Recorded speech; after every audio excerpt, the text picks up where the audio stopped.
Shelly Bell, Shelly Bell. Always exciting to hear your point of view, your voice. First, I just want to thank you for being here and sharing your story. And so many jewels, I had to write them down, right? So put people first, then scale. You are either innovating or hesitating. That one I'm going to put on my wall. I love that. A workplace without walls, and then commit to the culture that you set. All amazing, amazing jewels, and so many more.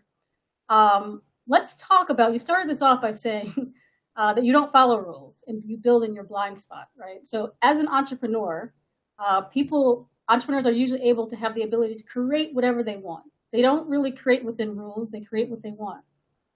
But often when you're working for an employer or in an organization, there are some restrictions. So I'm curious, what rules should corporations follow and what rules should be broken or changed, if any? Well, thank you, Kristina. I'm so excited to be here, and thank you, JFFLabs, for this panel and this discussion. I think it's interesting the way that we think about corporate rules or what the rules are, and I think the pandemic has disrupted all of that. And this is an opportunity for us to say, well, what rules really didn't matter, right? Consider the times now we see somebody's kid running into the live in this very important conversation where you as an adult were taking yourself so seriously, and you realize it just reminds you to be human. So I think there's something here. There's an opportunity for corporations to say, how do we include more humanness into what we do?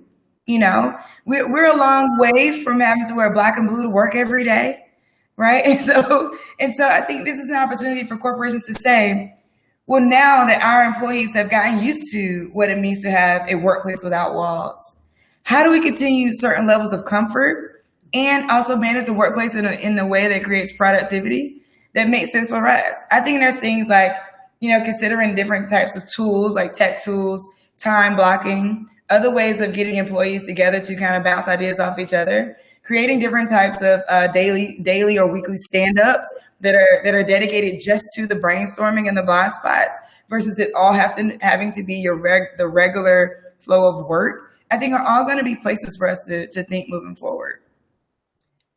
Yeah, usually my dog shows up in when I'm doing this. He's not here today. We kept him out. But one of the things I really admire about you is your lead through influence constantly. But I'm wondering, and if you can share just with the audience, what's been the hardest part about being a change maker or a disruptor, as we're saying today? And really, what's the hardest part of doing it now at this time in history? Yeah, being ahead of your time.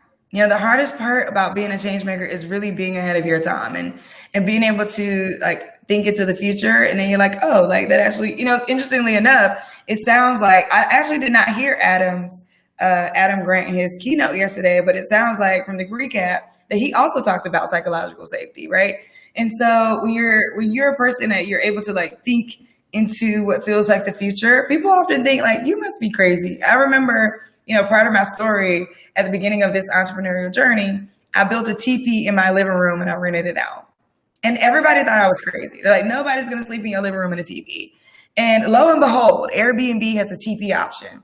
And people definitely wanted to come and sleep in this teepee in my living room that I just built, not even know how to drill a hole. But there's this intuitive piece to building that I think we'll have to figure out how to incorporate as creativity into the workplace. And so I would say one of the hardest parts is leading with your intuition, but no one actually getting it right away, but then waiting for people to get it later. One of the things I think that could be a challenge right now is the fun, right? Fundamental understanding of nuance. I think that there's so much context available now. Content is one thing, but the context around those things is necessary. And so trying to navigate those waters in a corporate culture can be challenging. And I think this is why people have to be the point, and the rules can't be the point, or the culture that we thought we were creating can't be the standard or stagnant, right? Again, hesitating or innovating is which one will you choose? Yeah, which one will you choose? So I do want to go back to Adam Grant did bring up psychological safety. I think Jawanda brought it up earlier. And I wrote down one thing that Adam Grant said yesterday was that people or employees who are the most energized are often the ones at the greatest risk for working overtime and burnout. And so you also brought up today that the workplace is a type of home or community. In our audience, we have a lot of D&I leaders, HR leaders, and lots of folks who are, I think, carrying the heaviest flag of our time and designing in the margins and blind spots. So I'm curious, as you've been working with a lot of women, particularly during and creating a sacred time, a sacred space. I'm curious what you've learned working with them, and what does psychological safety actually really look like in corporate America today? And I want to put a spin on that, is what does it look like, particularly for Black and Brown employees?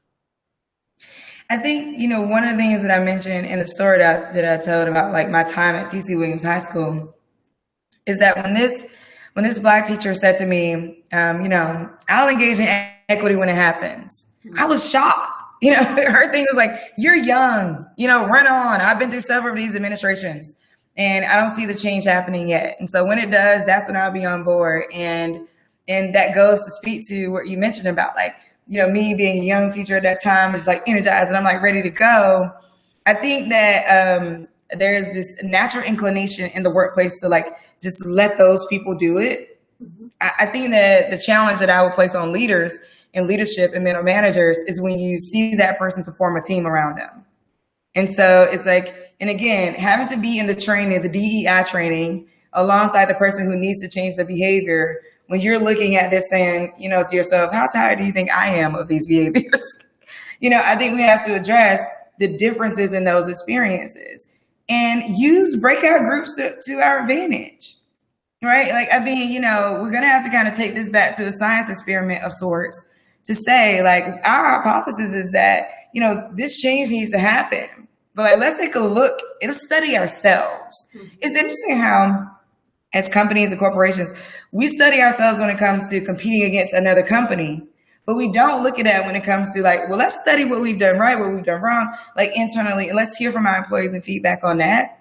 I also think that like we tend to shoot for middle management as a change versus like the top level executives changing their mindsets. So this idea of getting together, like across all levels of this hierarchy or the powers that be inside of a corporation is going to be game changing for the first corporation to try that in a real authentic way. Because at the root of all this is authenticity. And to your point around like, how far does influence go? Like how do these things look? I think that we have yet to discover how corporate executives can figure out what it means to be authentic. Like, what does that mean? What does authenticity at work mean? But again, if we're all contributing to a certain kind of workplace, then maybe it's not as difficult as we think, right? Or if workplace is a certain kind of home, don't throw your trash on the ground near my desk, right? Like, that's a home rule, right? We're keeping each other safe. If we look at psychological safety the same way we would look at physical safety, like we're keeping each other safe by locking the door, locking your computer.